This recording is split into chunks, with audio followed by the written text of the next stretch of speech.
Hi, everybody. I'm Brittany Lewis, a breaking news reporter here at Forbes. Joining me now is Dr. Kimberly Marten, political science professor at Barnard College, Columbia University. Dr. Marten, thanks so much for joining me. Dr. Marten, the last time we talked was when the Wagner Group briefly rebelled against the Kremlin. Now we're 2 months later, and the Wagner Group's leader, Prigozhin, died in a plane crash just yesterday. So first, can you tell us how we got to this point? Well, it wasn't quite a rebellion against the Kremlin. It was a rebellion against the military that Prigozhin led in late June. And he was very careful at the time that he was engaging in the march to Moscow and taking over Rostov-on-Don and so forth, not to ever criticize Putin as an individual. He was criticizing instead the military leadership. But it was very clear, just in the way that Putin operates, Putin could not possibly allow that kind of a mutiny to go unpunished. And so it's not surprising that at this point, all the indications that we have are that this was a Russian military operation to take out Prigozhin. And can you tell us about the date of this, of the plane crash? You mentioned that it was symbolic when you and I were talking earlier. Can you elaborate on that for us? Sure. It was 2 months to the day of when Prigozhin began the mutiny. On June 23rd, the plane was taken down on August 23rd. And it's symbolic that it was an air crash, in part because the airplane meant so much to Prigozhin. He was always flying around to various places to manage his businesses, but also because during the mutiny, Wagner Group forces shot down a number of Russian military helicopters and a Russian military airplane and killed 13 Russian military personnel. And so it was direct payback in that sense as well. And apparently Reuters reported earlier today that U.S. Officials have now indicated that they have at least some indication that it was in fact a Russian airstrike that took out Prigozhin's plane. So do you think there's any doubt that this was not retaliation from Putin? I don't think so. As President Biden said, there's nothing big that happens in Russia that Putin's not behind, and it just fits perfectly the pattern of what we know about how Putin takes revenge. There's no way in the world that the Russian military would have taken this kind of action if it does indeed turn out to be a military airstrike without Putin's permission. I do want to talk about President Biden's reaction and response to this. He said this: "I said I would be careful of what I drink and what I wrote in. I don't know for a fact what happened, but I'm not surprised." And he said, as you said, there's not much that happens in Russia that Putin's not behind. Do you think this is a productive response, an appropriate response? What do you make of this? I don't know what else President Biden could have said, right?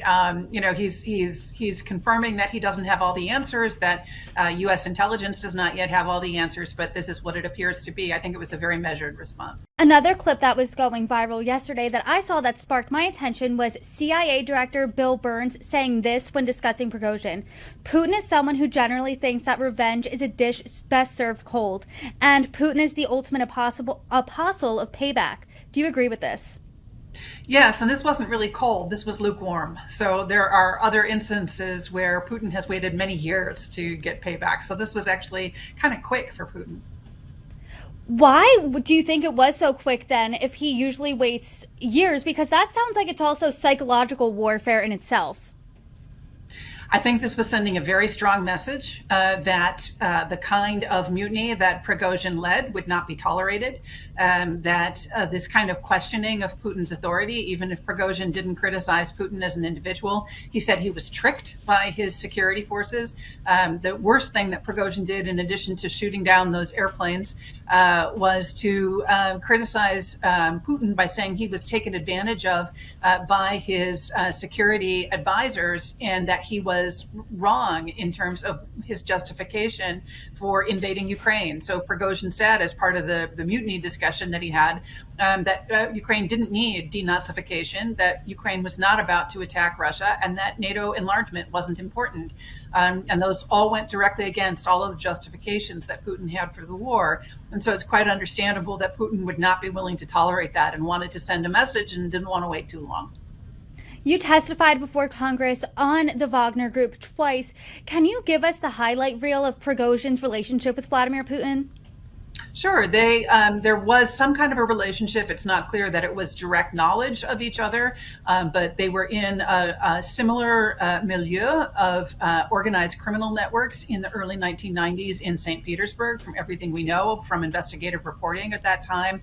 And certainly at that time when Putin was in the mayor's office in St. Petersburg, he had control over who could operate businesses in the city. And so the fact that Prigozhin set up first a grocery store, then a series of restaurants in St. Petersburg while Putin was mayor, or not mayor, but worked for the mayor's office. And then after Putin moved to the Kremlin, Prigozhin got the contract for the catering in the Kremlin, for the catering of the Moscow public school systems, for both the catering and cleaning of the Russian Defense Ministry and Russian military forces, and then became the contractor in the face of the Wagner Group. That all indicates that he was doing that as part of Putin's patronage system. And Putin just released a statement, or has had some words on Prigozhin. Right before you and I talked, the Associated Press said this. Putin reportedly said that Prigozhin was a man of difficult fate who, quote, made serious mistakes in life and was, quote, a talented man, a talented businessman. Should we make anything of this response? I think it's, again, a very measured response. Putin's not going to come out and say, I killed Prigozhin, but I think anybody watching knows that that's what happened. And so what should members of the Wagner Group be thinking right now? Well, I think what we all need to be watching is what happens to the Wagner Group members that are located in Belarus, and then those that are located in Syria, and those that are located in various places in Africa. At the moment, there are no organized Prigozhin Wagner Group forces in Russia per se, because they were moved off of Russian territory after the group in eastern Ukraine started that mutiny attempt in late June. So the ones in Belarus are the ones obviously closest to Russia, and therefore the ones that are of most concern to Putin, because they could theoretically cross the border without having any additional assistance. And so if I were that group in Belarus, I'd be watching very carefully, whether I'm going to be punished for what happened or what the future could hold. I think the ones in Syria, the evidence that we have is that immediately after the mutiny, they already were forced to either go home or to sign contracts, either directly with the Russian Defense Ministry or perhaps with another group that's somewhat similar to Wagner called Redoubt, that has been associated with the Russian oligarch Gennady Timchenko, who is in Syria. He has a number of phosphate enterprises there, as well as oil and gas enterprises. And the Redoubt group has been providing guard duty for him. And so it would be very easy for those Wagner forces that were in Syria providing oil and gas guarding duty for Prigozhin to just shift now to being part of the Redoubt group. We don't know that that's happened, but it looks like it might have happened. The ones in Africa, as far as we know, the Wagner Group forces are currently located in the Central African Republic, in Mali, in Sudan, and in Libya. And we don't know for sure what's going to happen to them. It's possible that a group like Redoubt will try to take them over. The difficulty is that Redoubt has no combat experience, as far as we know. They had a little bit of combat experience in Ukraine last year that didn't go well. So Redoubt would probably be not the best vehicle for those Wagner Group forces that have been engaged in combat in Africa to join. So it's possible that Wagner will just continue as it currently is, just without Prigozhin as its head, because there are regional commanders for Wagner in each of those countries. Do you think we would see any sort of uprising, maybe from those in the Wagner Group who are loyal to Prigozhin? Or do they take this as kind of a cautionary tale of, hey, if you are the leader of this group and want a mutiny, that you might end up in a plane crash too? It's not clear that they can do anything significant, even if they wish to, because as we believe right now, there are no organized Wagner Group forces on Russian territory. And so the closest that you could come to Russian territory would be to have the Wagner Group forces in Belarus attempt to somehow try to march back into Russia. But they would be very easy to control by the Russian military if the Russian military wished to do that. And as far as the Wagner Group forces that are located in Syria and in various African countries, they They are completely dependent on Russian military aircraft for transportation. They fly back and forth through the Khmeimim military airbase in Syria that is now under Russian control. And so they could not do anything without military support. So I think the big question is, to what extent did Prigozhin have support within the Russian military, within the regular Russian military forces? So we know that General Surovikin, who Prigozhin had identified as being his go-between with the defense ministry, somebody who had been in command of the Russian air and space forces and had earlier led Russian forces in Ukraine. He has not been seen since the day after the mutiny. He is reportedly under house arrest. And just a couple of days ago, he had his command position in the air and space forces taken away from him. So that's an indication that there were at least some military officers who were probably supportive of Prigozhin's march on Moscow. And so we just have to wait and see what this might mean for any disruption within the Russian military. I know you did mention that there are regional commanders within the Wagner Group, but is there any indication that Prigozhin could be replaced by maybe someone who's more loyal to Putin? Well, keep in mind that Prigozhin has no combat experience. So he was the contractor and the recruiter. And I think the answer is yes. It would probably be pretty easy to find somebody else who would be the go-between, who would be the fixer for the Wagner Group forces or whatever it is that they become and the Kremlin.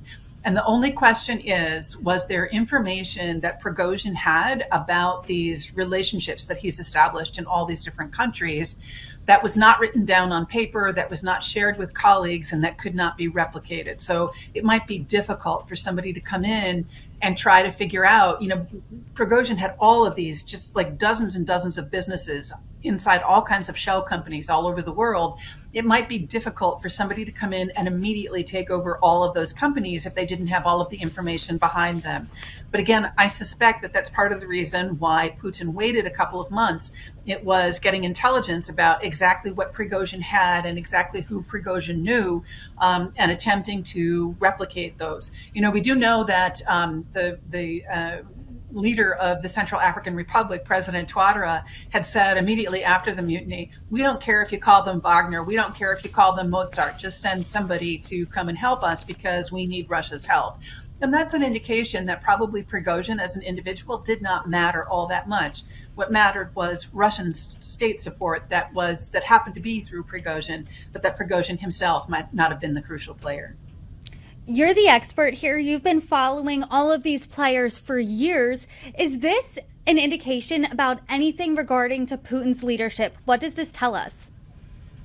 Well, I mean, it's certainly the whole series of events is an indication of weakness, that he was not able to keep Prigozhin under his control without killing him. But I think, Putin probably took about the strongest action that he could take to try to reestablish his authority. But there's a real question about what this is going to mean within the Russian armed forces. This information is going to filter out to Russians in the field fighting in Ukraine. And the question is, what does this do for their sense of morale? Did they think that Prigozhin was kind of a hero? And did they take this as an indication that something is rotten in the Kremlin? Or does it just become another one in the whole long series of assassinations that Putin has carried out that doesn't get all that much attention because it's just one of many? There's clearly a lot of questions in the air right now. What should we watch for next? I would watch what happens in Belarus. I would watch what happens to there, as far as we know, there are in the low thousands of Wagner forces in the center of Belarus. And it's a real question of what the Kremlin is going to decide to do with them, because they were the ones who were the mutineers. They were mostly made up of former prisoners that Prigozhin got out of prison in return for fighting in eastern Ukraine this past year. And so of anybody in Wagner, they would likely have the most loyalty to Prigozhin as an individual. So that's the group I would pay the most attention to watching. And then there's just the question of what happens to what is now, under the title of the Wagner Group in Syria, or at least in Africa. We're not sure what's already happened with the ones in Syria. And what will that mean for the Russian security force presence, which has been called Wagner, in the Central African Republic, in Mali, in Sudan, in Libya? Are we going to see any changes there? And I would guess the changes are going to be minimal, but it's still worth watching. I do have another quick question. Do you think Prigozhin had any indication that Putin would exact revenge on him? Because everyone knows that people who turn on Putin, I mean, your days do seem numbered. You know, Prigozhin was a very risk acceptant person. He never would have gotten to where he was if he wasn't. And, you know, maybe he just decided he would live out his life as best he could until the boom fell and he knew it was going to happen at some point. You know, some of the indications we have is that he was actually in Niger filming a video a couple of days ago, trying to get people to be recruited into Wagner to come and fight in Niger. We don't know for sure if that's what happened, but that's what his video channels appeared to suggest, and then flew back again to Moscow. And there's some suggestion that he flew back to Moscow because Putin suggested that he needed some sort of consultations about his contracts with the food industry in Moscow, with the school system and the military system. It was kind of striking to people that even after the mutiny, Prigozhin's firms got new contracts for food provision in Moscow. And now we know maybe why that happened. It was an excuse to get Prigozhin back to Moscow so that he could be taken out in a way that was very clear and very direct on Russian territory and really leave no doubts about what happened. Dr. Marten, I really appreciate your insights and your expertise. And as this story does develop, I hope you join me again. Thank you so much. Thank you so much. It's my pleasure.